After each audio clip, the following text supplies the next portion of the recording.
can't beat Rockstar Games. They vanish for years, and when they finally speak, the entire internet loses its mind. GTA 5 still prints money like a small country's GDP, and GTA 6 had the world frothing over the number 27.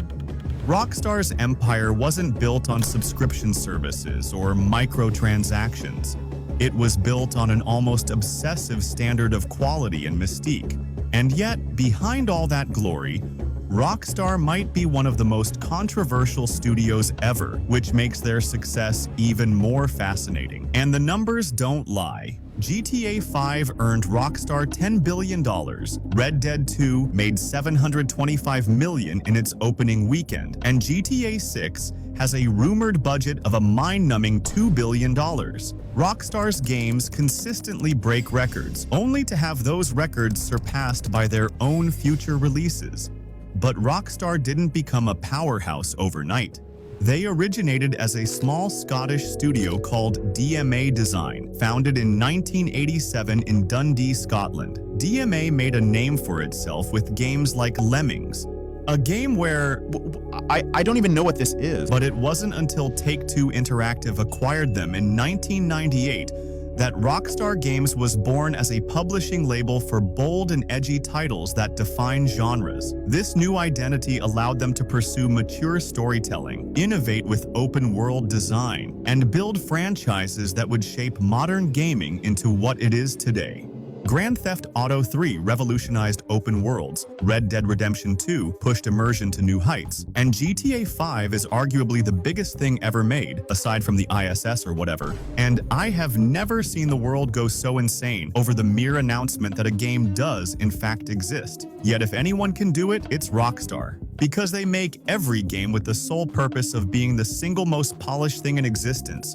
Crunch and delays be damned. Who cares about people's health as long as we get shrinking horseballs? But in all seriousness, Rockstar aren't exactly saints. Frat boy culture, intense work environments with excessive overtime, crunch, you name it, and Rockstar's probably guilty of it. But the results speak for themselves. Their releases are so consistent in quality that I truly believe they make the only games worth pre-ordering. Other developers have highs and lows. Meanwhile, Rockstar has not released a single mediocre game in their lifetime. And that's even more remarkable when you consider the sheer variety of games they released. Bully was so good that people want a sequel 20 years later simply because there's no other game like it. Manhunt 2 was brutal and controversial in all the best ways, and even their table tennis game was a hit. Everything they touch ends up turning into gold, and that's because they will not make garbage.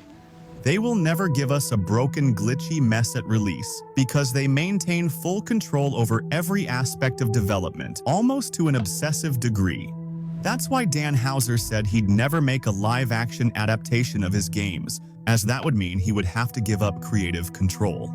So no matter how much you want to see Norman Reedus as John, Clint Eastwood as Hosea, and Dwayne Johnson as Dutch, a Red Dead TV show was never an option. But hey, Dan Houser left the company, so maybe we are getting a Red Dead TV show after all. But that wouldn't matter anyways, because Rockstar's stories already stand on their own as cinematic masterpieces. Even their trailers are levels above the rest. They don't use deceptive marketing with their trailers, unlike some other AAA titles I won't talk about. The trailers don't use CGI either, unlike some other AAA titles. Everything is recorded in the game engine, so much so that Rockstar said half of GTA 6's second trailer is gameplay. And I believe them, because their final games end up looking even better than their trailers. For example, this is how the GTA 5 teaser trailer looked. And this is how it looked at launch on the old-gen consoles in 2013. Ta-da!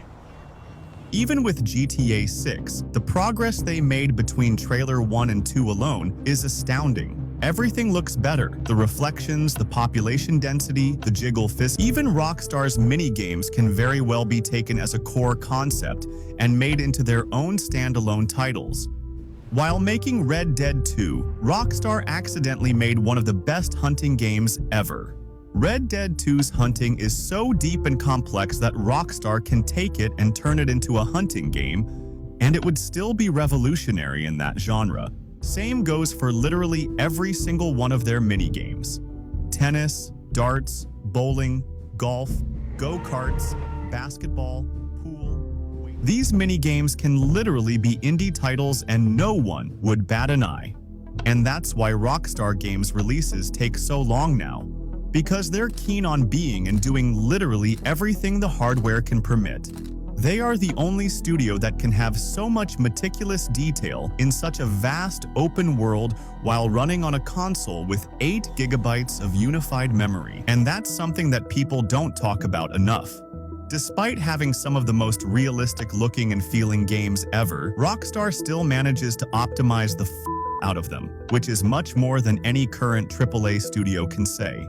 RDR2, a 7-year-old game, looks better, yet runs smoother than the Silent Hill 2 remake, which released in 2024 and needs a bare minimum of an RTX 5090 to run at anything higher than 10 frames per second. Game optimization is a lost art, yet by some miracle, GTA 6 might be able to run at 60 frames per second on the base PS5 while looking like this. Meanwhile, other games barely get to 30 while looking like this.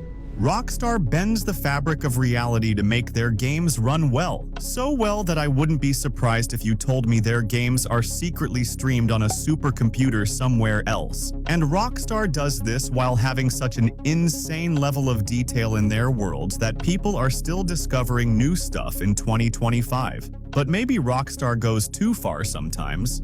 Do the horse balls make the game any better? Honestly, yeah. If we didn't get shrinking genitalia, I think I would have killed myself. Rockstar titles are so genre-defining and packed with detail that even Rockstar titles from 17 years ago are being compared to ones now, and somehow Rockstar still comes out on top. But I'd love if Rockstar started taking less time between releases, if that means we get smaller scale, but still very solid games, like story-driven ones. Agent had the potential to be incredible. It was going to be a James Bond-type story game set in the Cold War and would have been a PS3 exclusive, yet Rockstar scrapped it. That's a testament to how high Rockstar's standards are. Recently, however, Rockstar have lost the shine they used to have. From abandoning Red Dead Online, to co-signing the Definitive Edition, to canceling GTA 5's single-player DLC, to taking down harmless mods, it's clear this is a very different Rockstar than the one we saw 20 years ago. And since Rockstar's on top, their dominance makes it so that whatever they do, everyone else follows their lead. If GTA 6 ends up costing $100, you best bet every mediocre NBA 2K and yearly Call of Duty release will jump at the chance to do the same. But still, my sentiment remains. As far as game developers go, no one does it like Rockstar Games.